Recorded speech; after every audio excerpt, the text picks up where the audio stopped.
Buenas tardes. I'm Antonio Tijerino of the Hispanic Heritage Foundation, and we're thrilled to present today's weekly virtual charla as part of a series that we're doing with AARP focused on salud, dinero, y amor. Those three things pretty much sum up what we're dealing with every single day as a community, but COVID has put it all in bold and all caps. Thank you, AARP. We're proud to continue creating these spaces of conversation for and with our community. And today's charla is entitled Millennial Caregivers, which will be hosted by the pride of the University of Maryland, Veronica, Segovia, Bedon, and will feature Jesus Trejo, who is a stand-up comedian and actor, as well as a Millennium Caregiver. We will also hear from other members of our community in the 5-minute charla format as we continue to bring our community together to share experiences, ideas, information with a sense of urgency because, well, we're in a crisis. We believe in being impatient with our advocacy, and today's theme is critical for our community. Caring for our beloved parents, tías, tíos, abuelos, abuelas, and anyone we care about is tantamount to being a Latino. That responsibility is a huge, huge responsibility, and millennials are carrying a heavy burden during these uncertain and dangerous times for Latinos who have been affected disproportionately hard by the pandemic. Of the estimated 40 million unpaid family caregivers in the United States, about 1 in 4 are millennials. 73% of millennial family caregivers also have a job, a proportion higher than any other generation. In addition to working, they spend on average 21 hours a week caring for loved ones, the equivalent of a part-time job. And more than half said that caregiving roles affect their work in significant ways, and neither their supervisors or coworkers even knew that they had those caregiving responsibilities. Latinos and African-American caregivers experience a higher burden from caregiving and spend more time caregiving on average than white peers. Yeah, that load being carried by our millennials is real and it's very heavy. We believe in listening, talking about these issues will provide some sort of relief from these burdens that we're all carrying. During today's charla, we will hear from speakers who will share with you their personal stories as millennium caregivers and the cultural pride that comes with providing assistance to our older generations.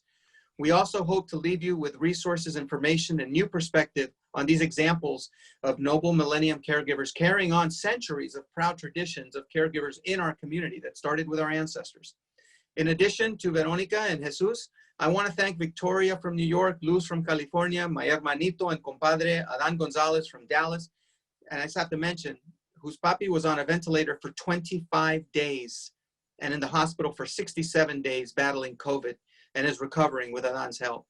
We will also be joined by past youth awardee, Alejandra, Otero, Mahjouri from Florida, plus Veronica Garcia from California, and we'll end with Jenny. We appreciate you sharing these stories, including challenges and triumphs with us. Being vulnerable is a powerful, powerful tool, and having you here takes courage, and we will serve to inspire all of us as we go forward. Please stay tuned for our next charla by following us on social media. And now it's my pleasure to introduce our moderator, Veronica Segovia Bedon, who is a senior advisor at AARP. Veronica is also working to impact lives across areas that matter most to Latinos and their families through health, wealth, and fun, or as her team says, salud, dinero, y amor.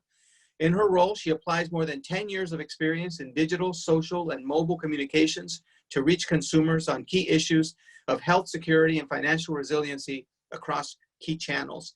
Let's welcome Veronica. Thank you, Tony. Thank you for that wonderful introduction. Hi, everyone. My name is Veronica Segovia Bedon, and I'll be moderating today's charla focused on millennial caregivers. As you mentioned, during today's charla, we'll hear from speakers across the country who will share their experiences and stories as millennial caregivers and the great sense of cultural pride that comes along with providing assistance to our older generations. As the demand for caregiving rises with an aging population, there is an opportunity for organizations like ours, AARP and Hispanic Heritage Foundation, to work together to bring resources to our communities. And our own Latino community is in need of resources. We may approach this role with all of our heart, but it's often with zero preparation. According to AARP's report on millennial caregiving, 38% of Hispanic family caregivers are between the ages of 18 and 34, making us the youngest ethnic group providing care. We're taking on additional responsibilities in our younger years that can have lasting impact as we build our own career or family. In comparison, 34% of African Americans are caregivers are millennial, and just 17% of non-Hispanic white caregivers are millennial. There are many reasons why more young Hispanics are becoming caregivers. We live in multi-generational households, many times with more household members. This current coronavirus pandemic has also created situations for us where we're balancing caring for loved ones in our home while doing our best to keep them safe. On average, Latino millennial caregivers work 42 hours a week, in addition to the hours we spend providing care. The competing pressures impact not only the short term, but the long term on our lives. We want to provide you with the information and resources you need to help you plan to care. So I urge you to take advantage of all that's available by visiting aarp.org/caregiving in English or aarp.org/cuidar in Spanish for more information. One resource that we have that I want to call attention to is our Prepare to Care Guide. It includes 5 steps anyone can follow to get ready for the role of a caregiver and to build the support network needed to carry out this role with empathy and a plan informed by conversations with family and care providers. And for the latest resources on coping with the impacts caused by COVID-19, please visit aarp.org/coronavirus in English or aarp.org/elcoronavirus in Spanish. As a reminder, this Loft Charla is a platform to connect with our community from all over the country. Therefore, we're going to strive to create a safe and open environment for our speakers and guests. We ask that everyone be respectful of everyone else's time and differing opinions. After these back-to-back presentations, we will be having a Q&A session at the end of the Charla. Please make sure to submit your questions in the Q&A window. Okay, let's get this Charla started. And I'm going to share a stat, just one more stat.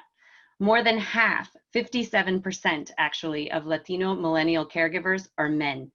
And we're going to start the conversation with a preview of AARP's first original movie, Care to Laugh, which sheds light on the increasingly common reality of the heavy demands of caring for aging parents.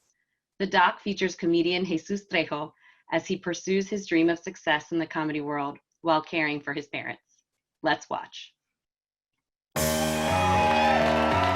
I'm excited to be here. You know, I got 2 kids, ages 70 and 71.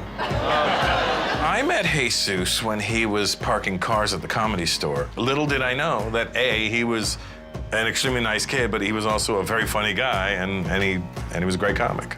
New day, new mics, about to hit up 3 before the store.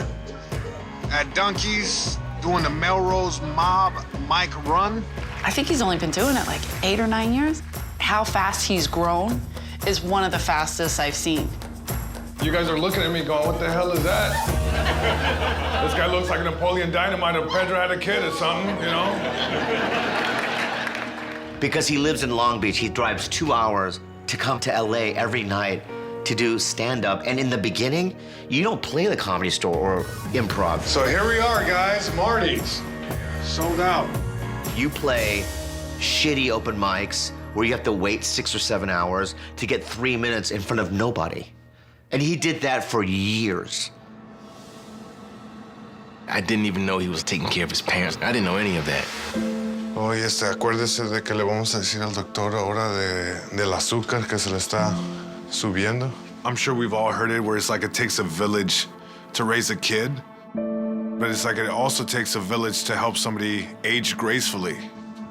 Ahora sí, vámonos. Si necesitamos salir. Siempre está al pendiente, cómo se siente, no le duele nada. Le digo, no, no me duele nada, oh, qué bueno. Y es mucha ayuda, mucha ayuda. Every time he performed, you could not tell that he had all that going on. I take care of my parents, which I love. You know why? Because everything my parents told me as a kid not to do, as they're getting older, they're doing it now. The reason Jesus, to me, is so good is because he is having insane life experiences and then bringing them to stage. They love staring at people. We go to the mall, they just stare for no reason. My dad's pointing, look at him right there. I'm like, oh, he's looking at us, all right. If it was up to me, man, Jesus would be the most famous comedian in all the world because he's talented and he's sweet and he deserves it.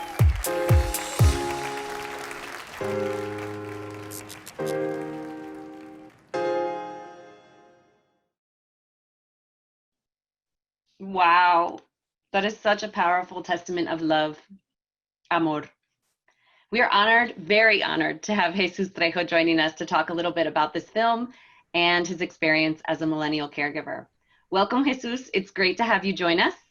Veronica, thank you so much for having me, and ARP and Hispanic Heritage Foundation, and I'm excited to be here for the charla. Yeah, I can tell you got your awesome headphones on for us today. Yeah, very cute. Very cute. I want to make sure I hear everything. I mean, well, that's awesome because I have some questions for you, and Okay. I know you'll be hanging on to hear the other speakers and staying on for the Q&A session after each of the presenters. So let's talk a little bit about how AARP connected with you, why and how this film got started. Tell us a little bit about that. So ARP had done a study with Google years ago where, they wanted to find out what caregivers needed. And what the study concluded was that caregivers needed two things, and that was laughter and time. So ARP put together this event called Care to Laugh. They had it at the Hollywood Improv, which you could see in the trailer of the documentary. And headlining that event was Jim Brewer. I opened. And it was a great event. Caregivees and caregivers came out for a night of laughs and a nice dinner. And this event was such a success that they wanted to do it again on the East Coast. And they reached out that they wanted to do a similar event in New York. They reached out to gauge interest, and I told them, unfortunately, I couldn't take that on because that's, when my dad started getting a little sick with his colon cancer. So I told them, unfortunately, I couldn't do it. And ARP Studios reached out and asked if my family and I would be willing to be a part of this documentary and be the subject of it. And I talked to my parents, and I kind of left the ball in their court to see if they wanted to do it or not. And they said they wanted to do it. So I thought it was a really cool opportunity to tell our story, which I know resonates with a lot of people in this country. Yeah, I'm so happy that they were on board and that you were on board for sharing your story. I mean, as a community, I think your story resonates particularly with me as a Latina, as a daughter of immigrants. I feel a great sense of duty to my parents, and I know that as a community, we all feel that, especially those of us who feel that our parents made those great sacrifices for us. And so, how are your parents doing now? And what are your biggest words of advice for Latinos who are in your similar situation? My parents are doing, they're doing okay. It's like the thing with caregiving is that there's never, there's a bunch of variables at hand. There's health, the health issues, age. So, you learn to accept and celebrate the new 100%. My mom's new 100% is, maybe 60%. And some days are better than others. And, anything I like words that I could give to anyone going down the caregiving journey is that it feels alone, right? It's a lonely road, but you're not, right? There's so many resources. I've found out about many resources through ARP on their website that there's a lot of help and resources out there for caregivers. So even though it does feel lonely and it's challenging at times, you're not taking on this journey alone. And I speak for myself, but I take great pride and joy in being able to take care of my parents. And not that I could ever return the favor, because they raised me. I'm helping them age gracefully. I can never return that favor, but I do it with love, care, and a lot of patience. Yeah, I love what you've shared before. I mean, I've seen the film. I know not everyone on the charla may have seen it yet, and it is available, I think, starting today on demand for folks to be able to watch. But it's not a spoiler alert. But one of the great lines that you share is your father talking about the American dream. Can you just share that quote, because it resonates so much, I think. Yeah, it's like my dad. Ever since I was little, he had two full-time jobs, and he was a construction worker, he was a gardener, and I would work with him from a very young age. And my dad, I always was very curious, and I talk a little bit about it in the film, but I was curious. I'm like, Dad, what was your dream? Because mowing lawns, like I felt like isn't the dream. It's like, what was your aspiration? And he's like, well, I always had to work. So it's like, to have a dream, you got to sleep. And I never had the chance to sleep because I had two jobs. So he's like, I work hard so you can sleep in and you can dream. The American dream is for your generation, not mine. And it always stuck with me. And I think those words instill a sense of urgency to become something. And, you know, there's challenges, there are generational gaps that exist. So when I went to college and graduated, my dad's like, this is great. You know, it's like, you know, you're going to go on and into the corporate world. And, you know, when I told my dad, it's like, I'm going to go park cars at the Comedy Store for stage time because this is part of a bigger dream. He's like, I don't know that I understand that, but it's part of, you know, shooting for this, you know, shooting for the moon. And if you miss, you're among stars. I've heard that saying before. And what better way to pay homage to my parents than through hard work and a great sense of urgency. Yeah, yeah. So what do you find most challenging about juggling responsibilities? I mean, especially now, right? We're all at home. You know, you can't travel as much, you know, finding time for self-care and other relationships that you might have, you know, balancing being a caregiver and pursuing your dream and pursuing your career. What do you find most challenging about that? I think the biggest challenge is a caregiver. You know, I'm a millennial caregiver. I fit under the demographic of 1 in 4 are caregiver, unpaid millennial caregivers. I fit under that, you know, under that demographic. And it's like, sometimes you find constant forks in the road of, you know, deciding whether, you know, parents, career, life, and you're juggling. But it's like, at the end of the day, I always put family first. And it's, you know, comedy, for me, my career, it will always be there. Everything else will always be there. But, you know, parents, I feel like you get one shot at. And, you know, you gotta spend time with them because, you know, as they say in Spanish, el día de mañana, you know, when they're no longer here, it's like, you know, that you did the best you could. You spent the most time you could with them. And what better feeling than to know, like, you helped them get a little taste of the American dream that they worked so hard to get, and for whatever reason, health or whatever, they weren't able to attain. But it's like, that's where I step in and I'm able to provide that, hopefully. Yeah, you definitely are. Thanks so much for sharing. And I think you touched on what was going to be my next question, which is what's most rewarding about it. So I'm gonna take us to our next speaker, and I look forward to the questions that the folks in the who are participating today will have for you. Gracias, Veronica. Yeah, gracias, Jesus. So now to kick us off is our first speaker, Victoria Crispin from New York. She's a senior director at Spring Point Schools. So Victoria, take it away.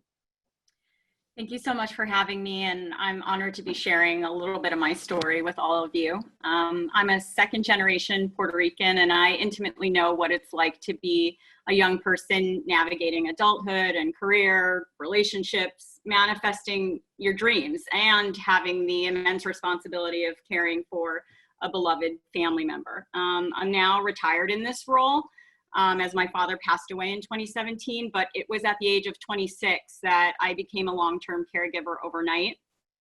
In 2006, my dad survived a near fatal stroke during a scheduled elective quadruple bypass surgery, and he was never the same. At the time of his surgery, he'd recently turned 65.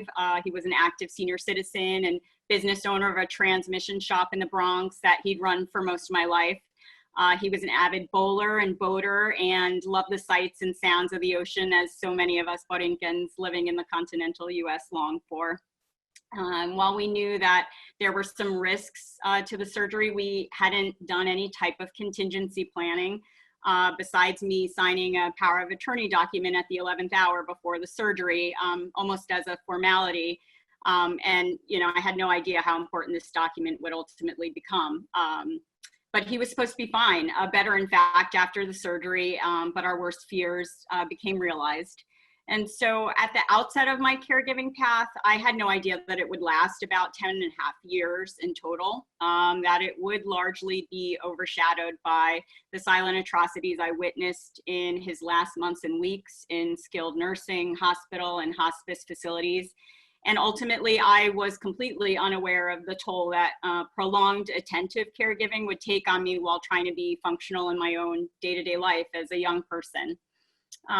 Let me situate for you where I sit in my family system for context, so that you understand why I found myself doing this work and largely alone, which might also very much apply to many of you. I'm the older sibling in my nuclear family. My parents had been divorced since I was in middle school, so that meant that my mom was no longer my dad's partner. And because my parents, like so many of yours, endeavored to provide high quality educational opportunities for my sister and I to transcend what they fearfully internalized as the trappings of generational poverty.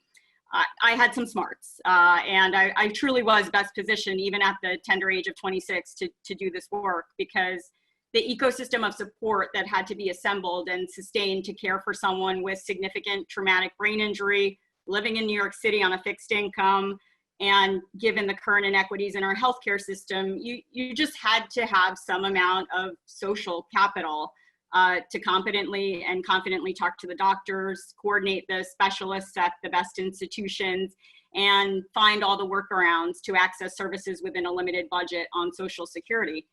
And it shouldn't be this hard. And yet, this is a well-documented reality for many of our families across this country.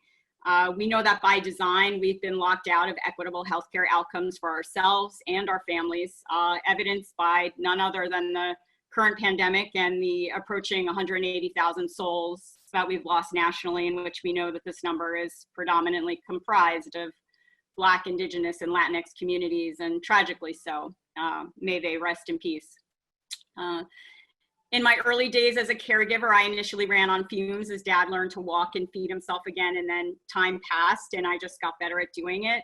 There were long stretches where he seemed to be at his best, like when he started running a lotto delivery service in his building, because he was one of the few residents that could manage the walk to the bodega and back. Other times there were brain bleeds, profound confusion, and safety concerns that kept me up at night. And, you know, my family helped as much and as often as they could, and we got by, but every day was hard. And then at the end, I learned that walking with another human being in their last moments on earth, at best, it lacks guidance and facilitation for those that engage in it with their loved ones. And at its worst, this process is debilitating and perhaps one of the loneliest jobs you'll experience.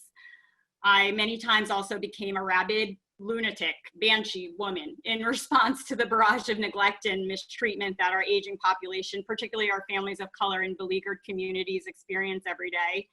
And you can offline ask me about the time I was nearly escorted out by security from a Medicaid enrollment office in the Bronx when I was trying to transition Dad from Medicare to Medicaid, which is like a needlessly overly complex process. Amongst the many painful moments, the evening before my father passed away, I was aggressively reminded by the on-site hospice team that this location didn't have refrigeration, and repeatedly asked what our plans were once my father died. And I didn't have an answer. I was still processing that he was gonna die imminently. I was callously told that I had about 6 hours after he passed to provide instructions for the removal of his body to a funeral home of his choice. And I'm painting this picture because, you know, as a default matriarch in my family, as a result of the little social capital I do have, in that last week, I was responsible for making several of the most agonizing, soul-rattling decisions of my lifetime under extremely pressurized circumstances. And all in all, the insensitive affronts, ugliness, and incompetence across people, systems, policies that I endured to ensure that my dad had the best care possible, these are imprints that will stay with me for the rest of my life. And it's for this reason, as well as to celebrate my father's life, that I've leaned into becoming a warrior caregiver readiness evangelist to assist others in this role in dire need of clear and concise information, a listening ear, and a much needed helping hand. This is my American revolution to work as hard as I can to protect other families from, you know, what I call a macroaggression of casual neglect and hostility toward our marginalized elderly and those that care for them. So as a start, I've created a set of end-of-life planning resources that are housed on Airtable. You can just Google my name and Airtable and it should come up, but I will also put the link in the chat. And take a look. This is what is on the base page. Feel free to share it with anyone that might benefit from this information, and let's plan together. Caregivers that are in need of any on-demand thought partnership in any of the areas listed on the next slide. Can and should contact me for free consultation at victoriacrispin@outlook.com. I'd be happy to help you through your journey. Thank you so much for listening. I look forward to hearing from you, and in solidarity onward. Thank you. Thank you, Victoria.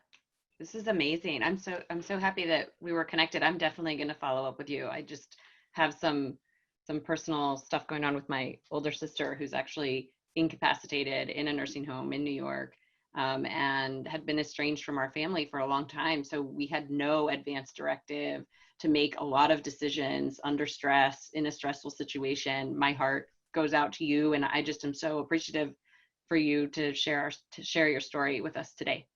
Thank you so much. So our next speaker is Luz Gonzalez from California, and her presentation is called Caught in the Middle: My Journey with Dementia and the Devastation of a Stroke. Luz? Sorry, I unmuted me, sorry. Hi, thank you so much for having me here and sharing. This is actually the first time that I share my story. So I did write a few notes. I wanted to make sure that I included everything. So it's a quite unique opportunity, and again, I do thank you. I'm originally from Mexico, but I was raised here in California, and I'm the youngest out of 8, to put everything in context. I had always been involved with my parents throughout their life, and I, out of the 8 children, I was the one that married the last. So I had a very close relationship with both my mom and my dad. And however, things dramatically changed in the year of 2012. I was walking into my husband's neurologist appointment as a follow-up to his back surgery from the previous week, when my cell phone rings. And it's the call I had always knew that I had always feared I would get. My mom had been taken to the ER. She had been taken by herself and had arrived by herself to the hospital. My mom was alone. The thought terrified me. I hung up. I tell the doctor, I have to go. My mom is in the ER and I don't know why. I looked at my husband and told him the same thing. I deserted my husband, and without giving much thought, I have no recollection of how I even got to the hospital that was several miles away from where I was at. I recall walking into the ER and saw one of my sisters had just arrived. She starts telling me what she had been told, and as she described it, I knew it was a stroke. I walked behind the curtain where my mom was. I asked her, how are you? And my mom's familiar look had disappeared. I walked out from behind that, I walked out from behind that curtain space, and my heart sank and broke into tears as I knew the implications. My sister tells me, don't cry, I've stayed calm and I haven't lost it. I drowned in my own sorrow for a few minutes, regained my composure, and wiped my tears, kind of like how I'm doing right now. I'm sorry. Behind the curtain again, where my mom was laying. At that moment, I knew I had to make changes to fit my parents into my new life. That's when my 5-year journey began, dealing with both the devastation of my mom's stroke and my dad's downward spiral with Alzheimer's. I'm an associate clinical social worker and having a long trajectory of working with communities addressing mental, medical, educational, and social services. But for the first time, I found myself on the other side as a recipient of services. By far, it has been one of the hardest things I decided to do. And I say decided because it was a decision. My entire world went upside down. I was sandwiched between me caring for both my boys and now my parents. Being a wife and being a professional woman, juggling medical care, not only for my mom, who had suffered the stroke that left her bedridden, and my dad, who had advanced Alzheimer's, which quickly spiraled even further after my mom's stroke, in addition to navigating a long list of caregivers and family dynamics. Despite all its challenges, I did it with pride and knowing that I wanted to care for them. I'm now, like you mentioned, retired from that role. Both my parents passed away, but it was a very surreal experience because within the same month, first my father-in-law had a massive heart attack on September 8th, and my in-laws lived in Florida, whereas we lived in California. We went to Florida when we were told that he had passed away just 2 hours after we were told he had a heart attack. We went to Florida, and a day later, the nurse that was taking care of my mom, who was already in hospice, told me that my mom potentially did not have more than 72 hours. So I flew back, left my husband so he could bury his dad. My husband came back a week later, and on the 18th of December, and my mom passed away on December 19th. When we were at my mom's wake, we get a phone call that my mother-in-law is hospitalized in the ER and not really knowing what's going on, and she's not responding. And keeping in mind that my father had advanced Alzheimer's, and I had brought both my mom and my dad to live with me. So my mom was back at home, my home, while I was in Florida. A day after I arrived in Florida, I came back to California, and like I said, left my husband back to bury his dad. And a week later, he comes back on the 18th. My mom passes away on the 19th. While we were at her wake, like I said, my mother-in-law is placed in the hospital. And 2 weeks later, on January 21st, my dad passes away because he's no longer able to swallow, and due to the Alzheimer's. And the following day, on January 22nd, my mother-in-law passes away. So the four of them passed away, and it was very surreal for both my husband and my boys, and for myself. So it was a huge loss. That was, like I said, very surreal. It has been the hardest thing that I've done, but I say that I would do it all over again.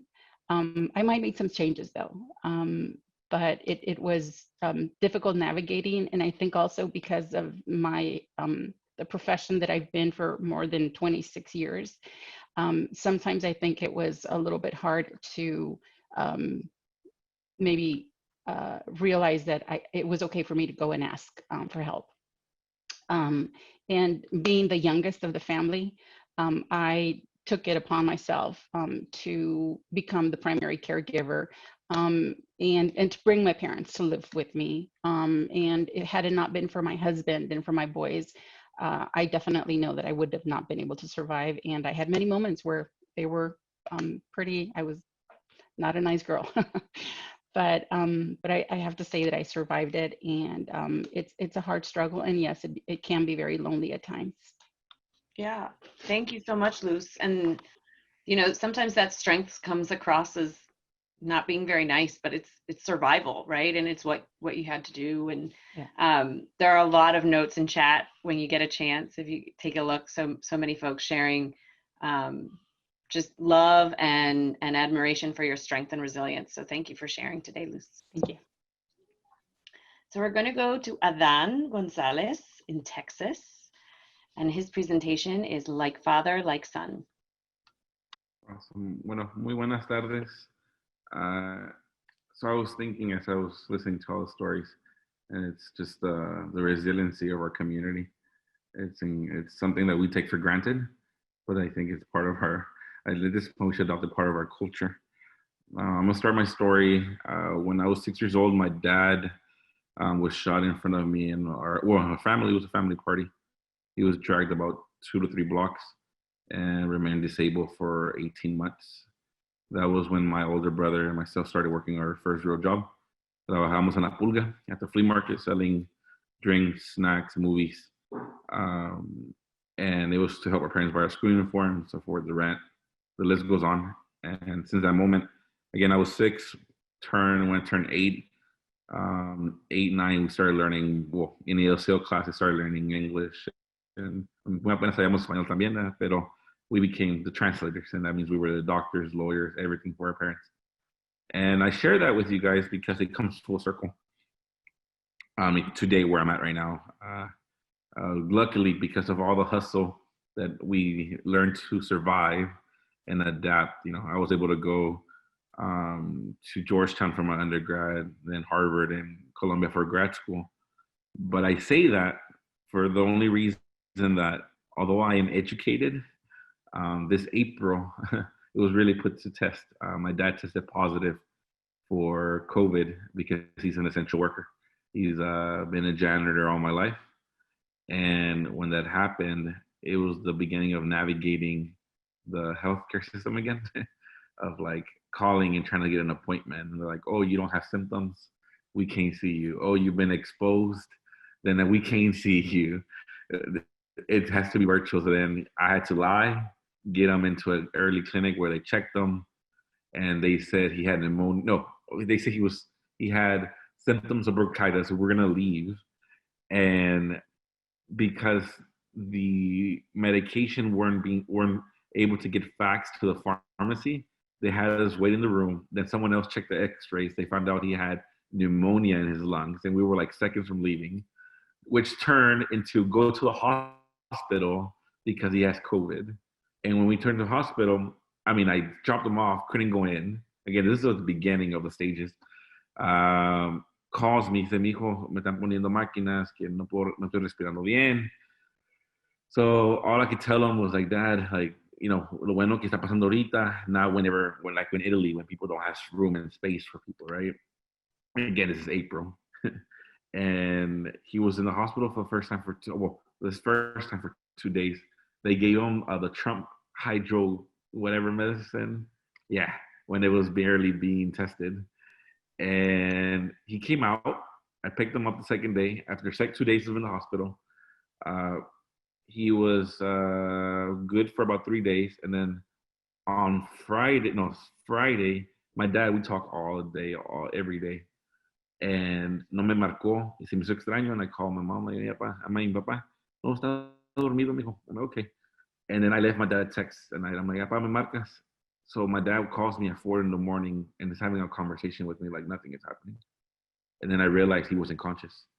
Then I started hearing how he was talking, he wasn't breathing. So then I drove to my parents' house, and my dad was dying. The COVID was worse. Took him back to the hospital. Then they put him on a ventilator about 2 hours in. He spent 25 days in the ventilator, another 30-something days in the hospital recovering. Right now, he's still doing home care. And as I'm navigating all the system, like I speak English again, I'm Ivy League educated, and I still struggle, have to navigate this whole system to help my parents and help my so when talking about caregiver, you know, the reality is this is not even doesn't even feel like a responsibility. It's part of our lives. And for me, it comes full circle right now because, again, just like when I started, what made me who I am today is what I have to be to make sure our family's together and strong. So like when I was in college, what people know about FAFSA, when you get the refund, you take care of the whole family. Like I'm telling you, my family, we didn't even have the internet, but we had laptops because I won more than one scholarship where they wouldn't give you the money, but you had to get like an education tool or whatnot. I mean, there's just so much hustle uno tiene que hacer. And to that reality where, vuelvo a decir, yo soy la reflexión y el esfuerzo de mis padres. And for my dad, the reality of all the essential workers that exist now. Now, my dad had to learn how to eat again. Is learning how to walk again. The doctors told me that there was nothing they could do. That when he was on the ventilator, that I had to pray. So when you hear that from the doctor, you know, all I can say as I hear everybody's story is that even now I'm still blessed. After everything I shared, my dad is still alive. It's a blessing, and I'm always been grateful. But it's gonna be, it's just another reminder for our family. So that being said, this is the first time I share it in public. I didn't want to share this at all in Dallas with the noticias. Like every day they keep calling me, right? Like, hey, Adan, like this can help other people avoid, or what the truth is. Like our people no se hagan mensos, like uno no tienen para una máscara, los que sí tienen, like there's just so many barriers with this pandemic that people, you know, we got to focus on like how do we empower and educate our people where and meet them where they're at. It's enough for us to stop lecturing as leaders, but instead walking with them and help our community find solutions. So all that being said, again, I thank you for the opportunity to share a little. Now that I'm reading the title, I'm like Millennial Caregivers. It's like, it's part of who we are, and we don't even understand how it's a different role. One thing that Tony reminded me to say, like, so while this COVID is happening, I'm finishing my master's at Columbia, and just when you hear people saying, "Oh, well, is it real?" and you're just like, yeah, what do you do? What do you say? So all that being said, thank you for the space, y pues todos con ganas porque apenas vamos empezando y a darle. So muchas gracias por dejar el espacio de compartir. Thank you, Adan. Sharing definitely not in a, it's not that it's like we're preaching to the community, but I think sharing in venues like this one where we're sharing our own experiences and telling those stories, it's powerful and it does make a difference. So thank you so much for sharing your story here with us today. Our next presenter is Alejandra Otero, Mahjouri in Florida. And her presentation is called Finding Purpose as a Millennial Caregiver. Alejandra, go ahead. Hi, thank you so much for having me in this charla. It's great to reconnect with the Hispanic Heritage Foundation after so many years, and it's really heart-wrenching to hear the stories of previous speakers. But I think what can connect all of us, despite being Hispanic, is the resilience. And I also wrote some notes here. It's a very meaningful topic for many of us, whether you're taking care of sick family members or elderly ones. In my case, after graduating college, I moved back home to live with my mom and grandma. And then 2 months into it, my mom was diagnosed with breast cancer. Just for context, she had battled thyroid cancer when I was very little. I almost forgot that, that she had cancer when I was younger. But this time around, she continued working through the surgeries and treatments. But I was helping her emotionally and physically at home while I was maturing and trying to figure out my career interests. Once she was in remission, a couple years later, I felt like, okay, things seem stable. I feel comfortable enough. I can go pursue a short educational program I was interested in. It was only like 4 months. But of course, after a month after leaving, she started having symptoms. So I moved back at the end of that program. And then about 7 months or so, the following summer in 2017, she was diagnosed with stage 4. It had returned and it had metastasized. And being half Hispanic and half Middle Eastern, our cultures very strongly prioritize family. And like others have said, it's just something to do because they've sacrificed so much for us. So I felt like it was the right thing to do, to be here and stay with her. And even though she was independent, I'm very problem solved. Like, I really want to solve problems. So I couldn't focus on anything else. Thankfully, my sister and brother-in-law had moved from California. We're originally from, my parents are divorced. So they moved to Florida, although they were living in a different city, but they've been instrumental in helping emotionally as well. And when you're in this journey, you don't always know how much support you need yourself. You neglect your needs. You can't really focus on other things that other millennials might be doing. In your 20s, you should be, you see stories of people focusing on relationships and traveling and careers, but that's what makes it unique for us. We're facing things that we should be facing later on in life, in your 40s and 50s with older parents. So your desires for those other things are put to the side. They're not as strong, like I said, because you're focusing on this. You have deeper realities that your 20s are consumed by this, and all you can do is focus on the fact that your purpose of being a caregiver is timed perfectly to be where you need to be. Recognizing that your pillars of your life are collapsed. At least for me, it felt that way. Career I wasn't really focusing on that. Same with relationships. That was nowhere on my radar. Financially, the security of knowing that your parents will be okay. In spring 2018, my dad was diagnosed with cancer, and it's just ironic that both parents, both physicians are fighting this in completely opposite sides of the United States.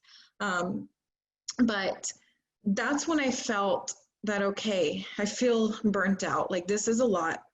And as someone who appreciates volunteering and it's kind of like a hobby, I recognize that by giving support and helping others, you in turn are getting the support yourself, because not everyone is going to understand what you're going through. It is very lonely, as pretty much everyone has said.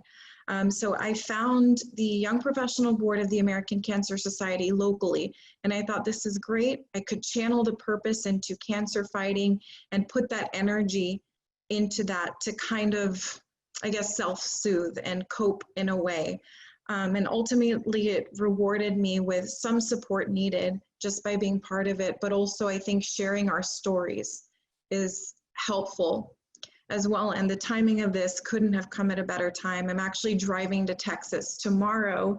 My mom's having brain surgery next Wednesday.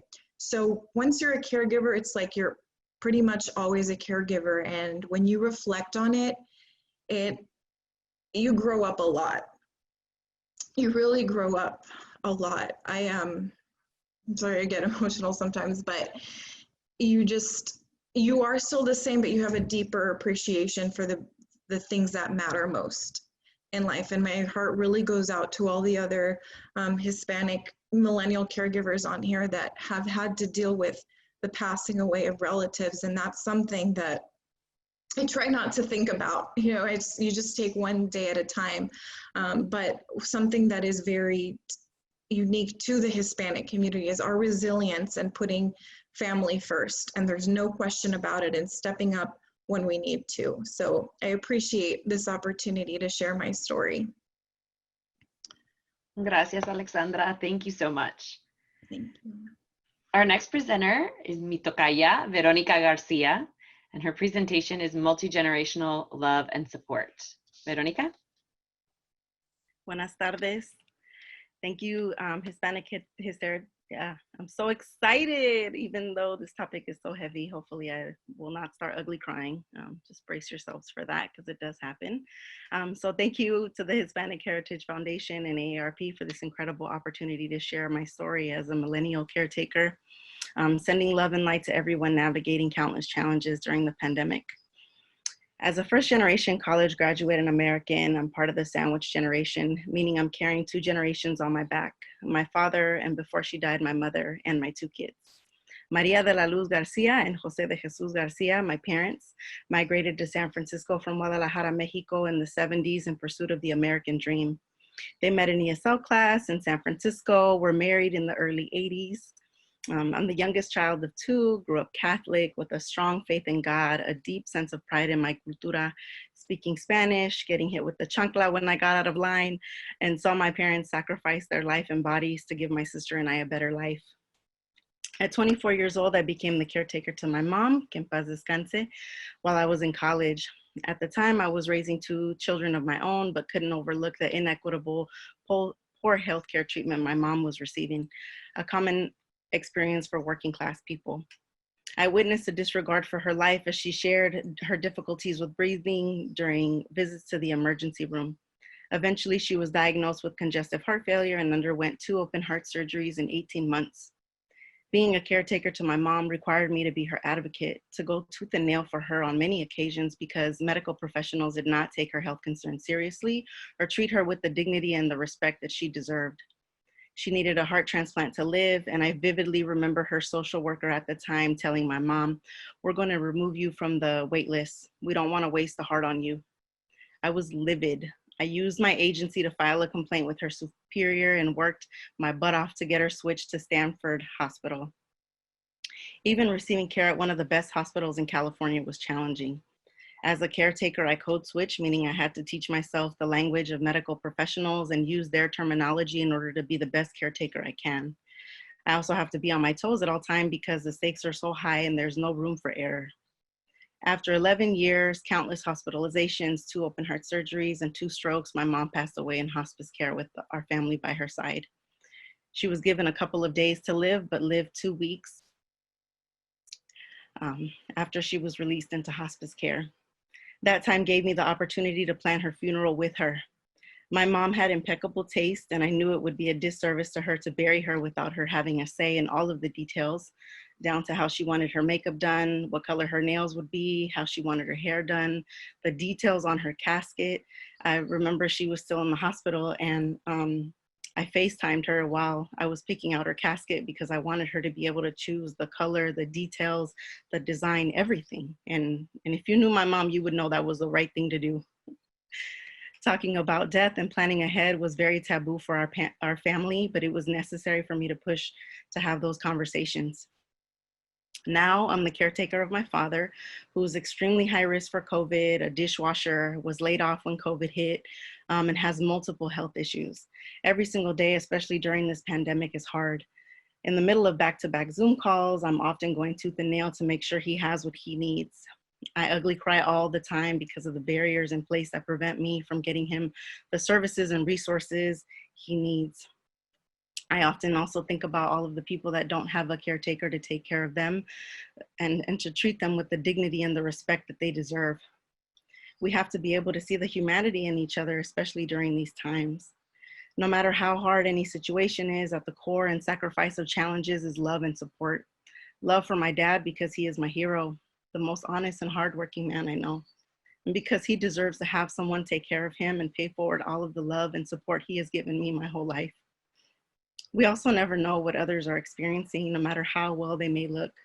I just turned 36 years old last week, and my health has also spiraled out over the last few months.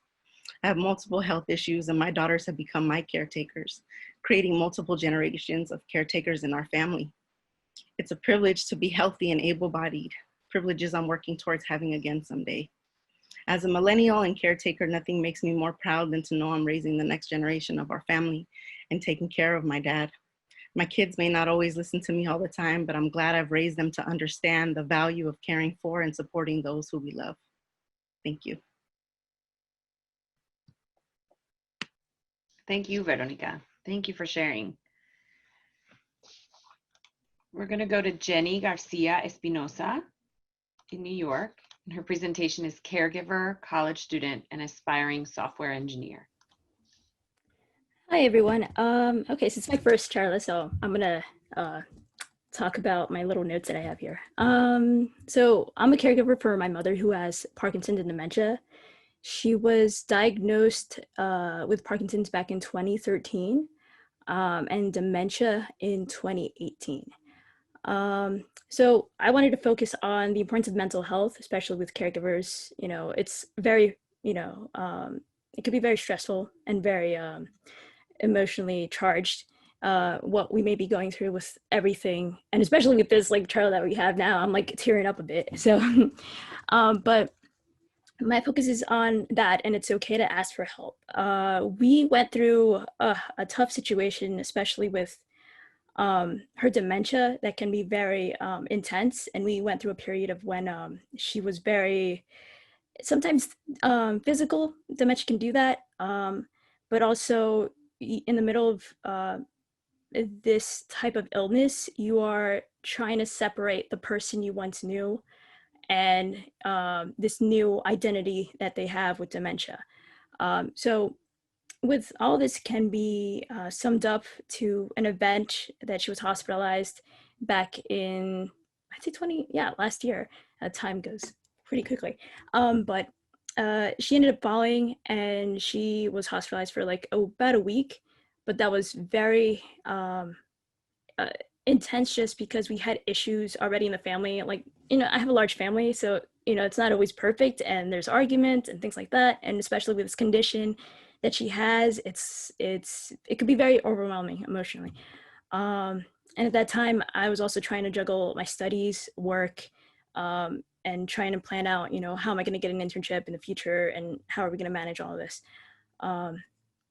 Along with that, I learned that like, oh, that was anxiety that I had, and that was depression that I also had. So, you know, when things like that, and, you know, emotionally it can be difficult, it's okay to, you know, seek support systems out there. If it's church, I know my father went to church and seek their own Bible study that they had there. It was also very comforting for him, you know, culturally. You know, we had like Sunday mass, and there would, there would be small reunions they had prayers with him. So that was his side of support that you can find out. For me, it had to be, seeking out therapy, because I was also trying to figure out emotionally, how do I cope with anxiety at work, all of this. It pretty much clicked with me that the whole culture clash that I had at my internship, that was really new. It was a white collar type of position. It's in our office. It was in New York City. I'm from like upstate, so it's definitely a different environment. I'm not used to it just because I come from a blue collar family. My parents, my dad was a farm worker when he came here. My mom had to leave her, career as a teacher in Mexico. And, my siblings were, they learned to work in factories and warehouses. So that's still consistent, but it was a large clash. I felt, that I didn't belong there, or maybe I should just stop my career or try and pursue that to care for my mom. And then you get the whole caregiver's guilt that I still struggle from time to time, but it's still, I'm still working at it. But along with that, you try and seek support systems out there. How I found it through Reddit. I spend most of my time online, doing work. So Reddit, I found support through their subreddit on Parkinson's and dementia. That you learn a lot from them, and you see other people who can connect, especially younger caregivers that, the support groups that we have here face to face, and that can speak Spanish.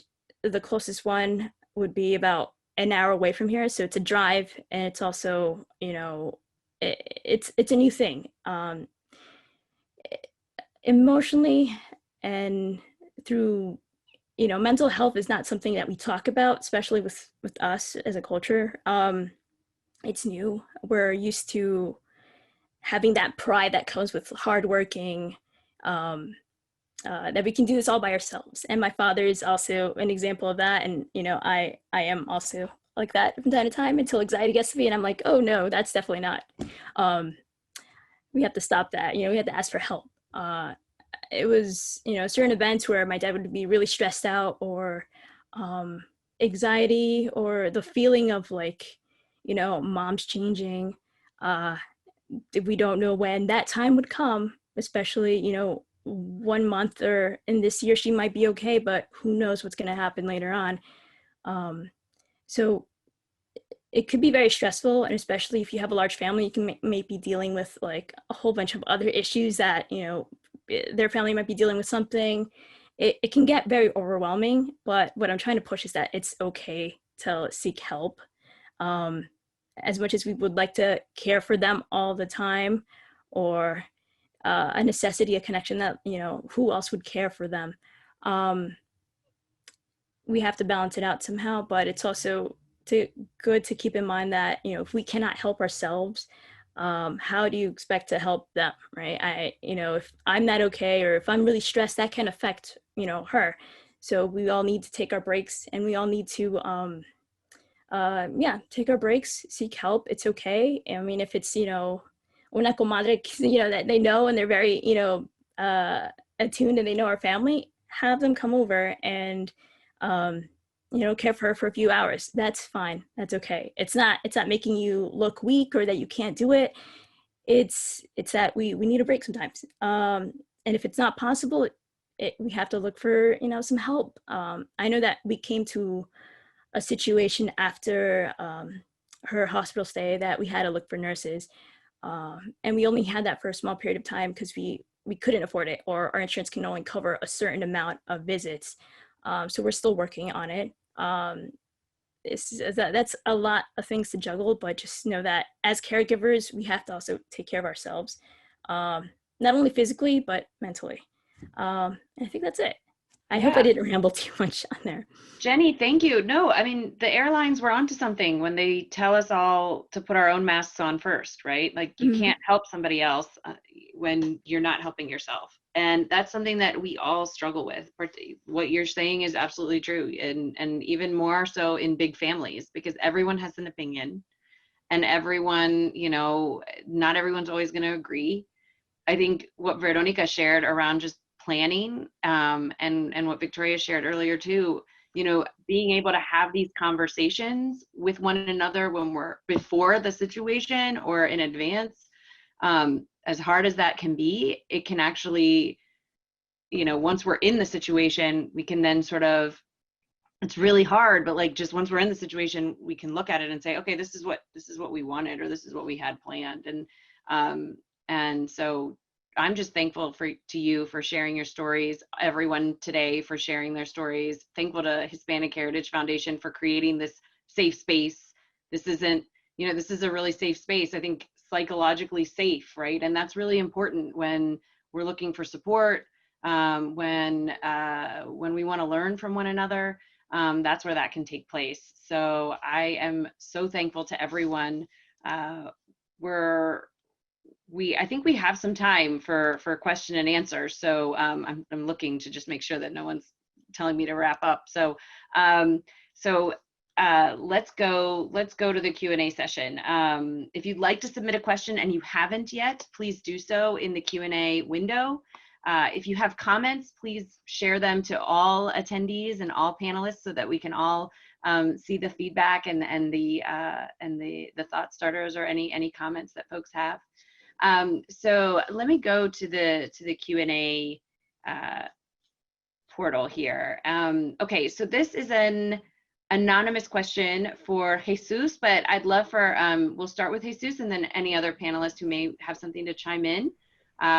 Jesus, did you always know you would take care of your parents, or was there a specific moment where you realized this would be your role?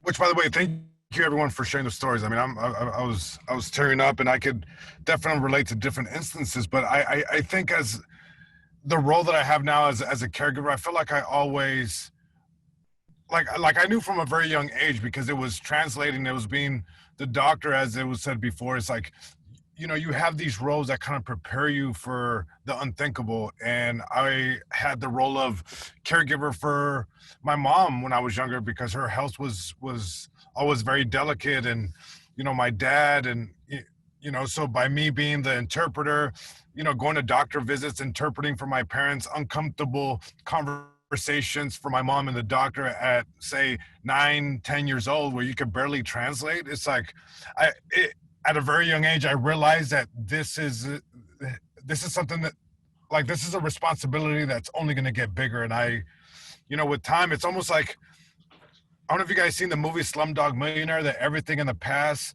will help you in some way, shape, or form in the future. I feel like that's what caregiving is. Everything that you experience in the past is going to serve you well when it comes, like Victoria also mentioned, you know, being escorted, you know, that situation. I never thought in a million years that I would be in a situation like that at the Social Security office to try to get my mom some benefit. So it's like I've had similar situations to everyone that spoke today, and it's like I feel like we all know at a young age. Yeah. In some of these spaces, and I didn't really think about it until I started working at AARP and working on caregiving, but, you know, as a bilingual child, you are a caregiver, like, as soon as you can talk, like, as soon as you can start going, you know, I think I was like 6 or 7 years old, where I'm making doctor's appointments for my mom, or I'm translating with her at the doctor's office. And like you said, it's just a lot of these words, like, I can't even say them in English. I don't know how to say them in Spanish. Right. So it's definitely challenging, and it's definitely something that stays with us most of our lives. Yeah. If I can just interject. Luz. Yeah. For me, it was being the youngest, like I mentioned, because I was the last one to get married and the oldest to get married in my family. That bond that my mom and I ended up having, we had these conversations where it's going to happen. It's just a matter of when it's going to happen. And being able to have those difficult conversations, I think it really helped me throughout my journey. And when Veronica was sharing about that she was making all the arrangements with her mom, I ended up sitting in her room here in my home. Actually, here, I converted it into an office, so this is the space where I sat down and sat in front of my computer with my laptop, and I wrote her the the speech that I was going to say at her funeral. And I read it to her. And I said, Mom, I have written something for you. And I read the whole thing that I had written. And I said, what do you think? And I said, and I told her, I said, I'm not quite done yet. And she says, I like it, but why aren't you done? And of course, internally, I was like, well, I'm not done because you're still here. And so, but having those important conversations and being able to make those necessary plans are inevitable. And what better way to be able to honor them the way that Veronica shared. I think that it's part of the healing process. And I know for me, I know hold it close to my heart, the fact that that she was able to hear my thoughts about her. And something that my dad wasn't, because of the Alzheimer's that he had. He really had he didn't know who I was when I would ask him. The good part is that he'd say, you're kind of up there. I know you're an important member, but he didn't know who I was, but he considered me an important member of the family. So, but once again, having those difficult conversations is part of that process that will help you after you're left with that loss and that whirlwind that you found yourself in when you became the caregiver, possibly all of a sudden. I think that has helped me in this healing process, even though they've been gone now for almost 3 years, and then leaving you in a new role that you weren't before, or getting back to the roles that you were before you were caring for them. That's also a process that you have to navigate through. So, but yeah. Yeah. We have another question for Jesus, but I'm going to open it up to everyone as well.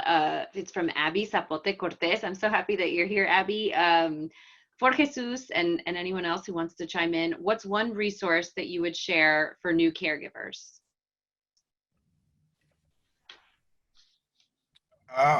I would say that one of the resources for new caregivers, I think Jenny hit it right. Like it's dead on. It's like, I think the first most important resource is knowing that it's okay to ask for help. I think I found that out very late in my journey, and I applaud you, Jenny. I mean, your resilience is amazing, and you learn you're so smart. You realize something very early on, and it took me a long time, whether it's orgullo or this or that. I had a hard time asking for help, and I think that's the first resource. The people around you, they're your loved ones, and they're rooting for you. They're some people can't help out, and you can't take that personal. I learned, because they're dealing with their own things, but if they can, they're more than happy to help out, and they also follow up. So I'm going to go with that answer, that the biggest and first resource is your loved ones around you, friends and family. And I would plug Victoria's tools that she shared today. I'm still in awe of that list. So thanks for sharing those, and hopefully we can share those with the folks who are participating today. I would add too, if I can, Veronica, please. I would also add that, fui bien rebelde. Like, I was off the hook when I was a teenager, and even still a little bit in my 20s, to be completely honest. My mom used to always tell me, "No más tienes una mamá," and I would think about that a lot when she got sick, because, I prayed and prayed and prayed and worked really hard to help try to keep her alive. And I couldn't, right? Because my dad reminds me all the time, when it's your time, and that's it. And so I think that keeping in mind that sacrifices have to be made for people that we love, and keeping in mind that you only get one mom, you only get one dad, you won't ever have them again. Every day is a gift, and really being able to cherish the time that you have with them. And even now during the pandemic, really being conscious of the fact that we have this time to, some of us with the privilege of being able to reset, right? Whether it's just to be able to spend time with our loved ones, or get our own health stuff in order, or take care of other people while we're working remotely, like me. And my dad just told me this week when I was really frustrated. Ni modo, hay que echarle ganas. And that was a lot of what the panelists have said today too, right? Very, very similar in saying those things. And really keeping in mind that a lot of times we are functioning in survival mode every single day. And like I said earlier, every day is a gift.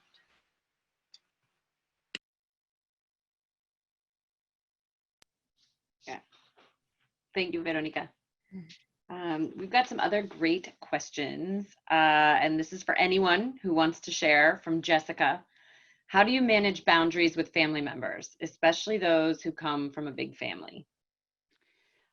I'd like to chime in on that one.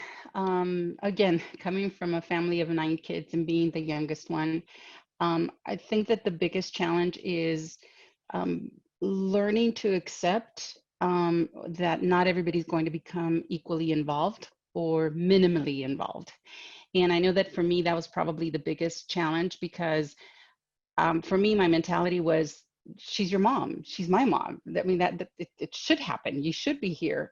But in reality, not everybody is equipped emotionally, physically, or financially able to provide a certain amount of support. So being able to accept it early on, I think that would have been probably the biggest change that I would have made when I was during that journey, during that 5-year journey, or even before my mom had the stroke.